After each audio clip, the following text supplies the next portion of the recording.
একসময় বিশ্বজুড়ে ভ্রমণ সহজ ছিল। যত বেশি দেশের ভিসা তত ভারী পাসপোর্ট। কিন্তু সময় বদলেছে। আজ সবুজ মলাটের বাংলাদেশি পাসপোর্ট যেন অনেক দেশের চোখে সন্দেহের প্রতীক। ভিসা দিতে অনীহা, অন অ্যারাইভাল সুবিধা বন্ধ। এমনকি অনেক দেশ সরাসরি ফিরিয়ে দিচ্ছে বাংলাদেশিদের। দক্ষিণ পূর্ব এশিয়া থেকে শুরু করে মধ্যপ্রাচ্য সর্বত্রই কঠোর হচ্ছে প্রবেশ নীতিমালা। থাইল্যান্ড, মালয়েশিয়া, সিঙ্গাপুর একসময় যেসব দেশে সহজেই ভিসা মিলত, এখন সেখানে যাচাই বাছাই চলছে মাসের পর মাস। অনেকেই দীর্ঘ যাচাই বাছাই শেষে ভিসা পেলেও অনেক বাংলাদেশি পাসপোর্টধারীকে ইমিগ্রেশনের নানা কারণে অফলোড করে দেশে ফেরত পাঠানো হচ্ছে। একমাত্র স্মার্ট সিটি বসুন্ধরা, আধুনিকতায় এক ধাপ এগিয়ে। বাংলাদেশি পাসপোর্টের মূল্য এতটাই কমে গেছে যে এখন নেপাল, মালদ্বীপ, শ্রীলঙ্কার মতো দেশও বিমানবন্দর থেকে বাংলাদেশিদের ফেরত দিচ্ছে। একসময় অন অ্যারাইভাল ভিসা দেওয়া ইন্দোনেশিয়া ও ভারত এখন কঠোর নীতিতে গেছে। আর দুবাই, আবুধাবিও নতুন ভিসা স্থগিত রেখেছে। সব মিলিয়ে বিশ্বজুড়ে বাংলাদেশি পাসপোর্টের প্রতি আস্থা হারাচ্ছে অনেক দেশ। অভিবাসন বিশেষজ্ঞরা বলছেন, ভিসার অপব্যবহার ও অবৈধ অভিবাসনই বাংলাদেশি পাসপোর্টের প্রতি অনীহার মূল কারণ। অনেকেই পর্যটন ভিসায় মালয়েশিয়া বা দুবাইয়ে গিয়ে আর দেশে ফেরেন না। সম্প্রতি শতাধিক বাংলাদেশিকে সন্দেহজনক হোটেল বুকিং ও পর্যাপ্ত অর্থ না থাকায় মালয়েশিয়ার বিমানবন্দর থেকে ফেরত পাঠানো হয়েছে। এসব ঘটনার কারণে বাংলাদেশিদের প্রতি বাড়ছে বিদেশি কর্তৃপক্ষের অবিশ্বাস। এছাড়া বিভিন্ন দালাল চক্র অনেক বাংলাদেশিকে ট্যুরিস্ট ভিসায় কাজের উদ্দেশ্যে মালয়েশিয়ায় পাঠায় এবং অবৈধভাবে ইমিগ্রেশন পার হওয়ার কৌশল শেখায়। ফলে মালয়েশিয়া এখন বাংলাদেশি পাসপোর্টধারীদের প্রবেশে অতিরিক্ত সতর্কতা নিচ্ছে। অনেকে আবার মালয়েশিয়াকে রুট হিসেবে ব্যবহার করে লিবিয়া হয়ে ইউরোপে পাড়ি দিচ্ছেন।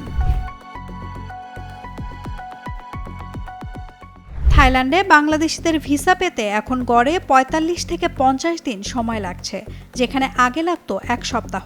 প্রচুর নথিপত্রের ঝামেলা ও দীর্ঘসূত্রিতার কারণে অনেকেরই ট্যুর ভেস্তে যাচ্ছে। কর্তৃপক্ষ জানিয়েছে, কিছু বাংলাদেশি থাইল্যান্ড হয়ে অন্য দেশে অবৈধভাবে কাজ করায় দেশটি এখন অতিরিক্ত সতর্ক। একইভাবে সিঙ্গাপুরেও এবছর ভিসা প্রত্যাখ্যানের হার বেড়েছে।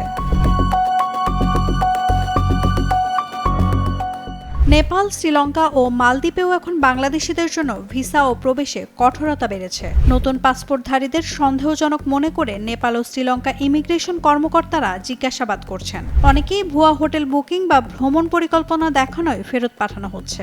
মালদ্বীপেও ভুয়া বুকিং ও অনির্দিষ্ট থাকার ঠিকানার কারণে বহু বাংলাদেশিকে বিমানবন্দর থেকেই ফিরিয়ে দেওয়া হচ্ছে। এ বিষয়ে ট্যুর অপারেটরস অ্যাসোসিয়েশন অব বাংলাদেশের সভাপতি রাফিউজ্জামান রাফি জানান, ভারত, কাতার, মিশর, দুবাই সহ অনেক দেশ বাংলাদেশিদের ভিসা বন্ধ বা জটিল করেছে। এতে বিদেশ ভ্রমণ কমে গেছে এবং ট্যুর অপারেটররা বড় ক্ষতির মুখে পড়েছেন। যুক্তরাজ্যের লন্ডন ভিত্তিক প্রতিষ্ঠান হেনলি অ্যান্ড পার্টনার্স প্রতি বছরই বিশ্বের শক্তিশালী পাসপোর্টের সূচক প্রকাশ করে। এই সূচকে ২০০৬ সালে বাংলাদেশের অবস্থান ছিল ৬৮তম।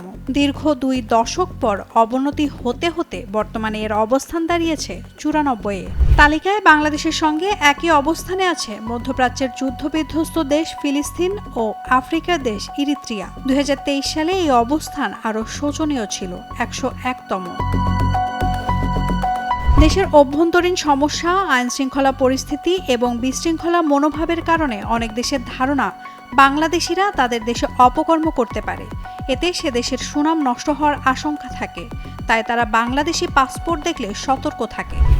বিশ্ব এখন সুরক্ষার দোহাই দিচ্ছে, কিন্তু এর পেছনে প্রশ্ন রয়ে গেছে, আমরা কি নিজেরাই আমাদের পাসপোর্টের মূল্য কমিয়ে ফেলছি? নাওমিনা স্টিন, ডেইলি সান।